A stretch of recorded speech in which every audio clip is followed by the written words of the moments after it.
ગાંધીધામ મહાનગરપાલિકાના કમિશનર મનીષ ગુનાણીના સીધા માર્ગદર્શન હેઠળ આજે સવારથી જ ગેરકાયદે બાંધકામ પર બુલડોઝર ફેરવવામાં આવ્યું હતું અને વ્યાપક પ્રમાણમાં દબાણો તોડી પાડવામાં આવ્યા હતા। ત્યારે ગાંધીધામ ચાવલા ચોક વેપારી એસોસિએશન દ્વારા તાત્કાલિક અસરથી પ્રશાસનને ચીમકી આપી છે કે જો આ ગેરકાયદે બાંધકામ તોડવાનું બંધ નહીં કરવામાં આવે તો આખરે વેપારીઓ આંદોલનના માર્ગે જશે।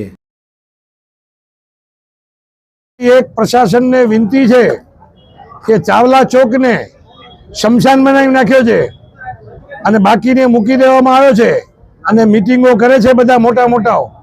तो अमे चावला चौक वेपारी एसोसिएशन एवो एलान करी छे कि अमे चलावी लेशुं नहीं। जे अमाराथी अन्याय थयो छे, अमारी बधी वस्तुओ तूटी छे, ए बजारमां बधाथी एक सरखो थवो जोईए, नहीं तो उग्र आंदोलननी अमे धमकी आपीए छे प्रशासनने।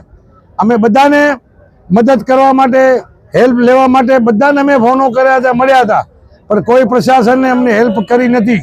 हवे मारी प्रशासनने विनती छे अने राजकीय आगेवानोने विनती छे कि आ मुद्दामां कोई बी समाधान माटे वच्चे आवे नहीं, नकर अमारो गांधीधाममां चावला चौकनी एंट्री छे, मुख्य बजार छे, ई शमशान थई गयो छे।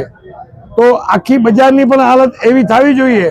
हूँ पोते वेपारी छुं, प्रेसिडेंट छुं, छतां कहूं छुं कि आ एकथी थयो छे ई ना चाले, एकना कारणे बीजी ना तूटे ई ना चाले। अने जे व्यक्ति पण आ रोकाशे काम एना उपर अमे उग्र आंदोलन करशुं अने नगरपालिकामां भेगा थाशुं अने अमे कोईने पण मूकशुं नहीं। આગળની રણનીતિ શું રહેશે આપની? અમારી રણનીતિ એવી છે કે જે અમારાથી અન્યાય થયો છે, હવે એ અન્યાય અમે સહન કરી લીધો છે। આ લોકો કહે છે કે જે થઈ ગયો છે એ ભૂલી જાઓ। અમારે જે મા બાપ છે, અમારી દુકાનોના બોર્ડ ઉતારી દેવામાં આવેલા છે। હવે અમારા બોર્ડની ના પાડી, રિક્વેસ્ટ કરી નથી ઉતારે, પછી ઉવાથી અહીંયા આવ્યા છે તો મોટા મોટા માથાઓજી આવ્યા છે, એને એ કામ રોકવાની કોશિશ કરી છે, પણ અમે એમાં ઉગ્ર આંદોલન કરશું અને એને રોકાવશું નહીં અને અમે જાતે ઊભા રહી પ્રશાસનના ભેગા એ બધા તોડાવશું। અમારો સંગઠન એક મોટો સંગઠન છે અને જ્યાં સુધી લડવાની જરૂર છે લડશું, ખપશે તો પંડાલ લગાડશું, ભૂખ હડતાલ પર ઉતરશું। પણ જે અમારાથી ચાવલા ચોકમાં અન્યાય થયો છે એ લાખો કરોડનું પ્રશાસનને અંધાધૂંધ નુકસાન કરી નાખ્યો છે, એની ભરપાઈ હું નથી સમજતો કે વર્ષ બે વર્ષમાં થશે। તો આ જે નુકસાનની જે ભોગવાઈ છે એનો પણ પ્રશાસન ધ્યાન આપે, નકર આ આખી બજાર બંધ પાડીને એલાન કરશે અને મહાનગરપાલિકાને ઘેરશે।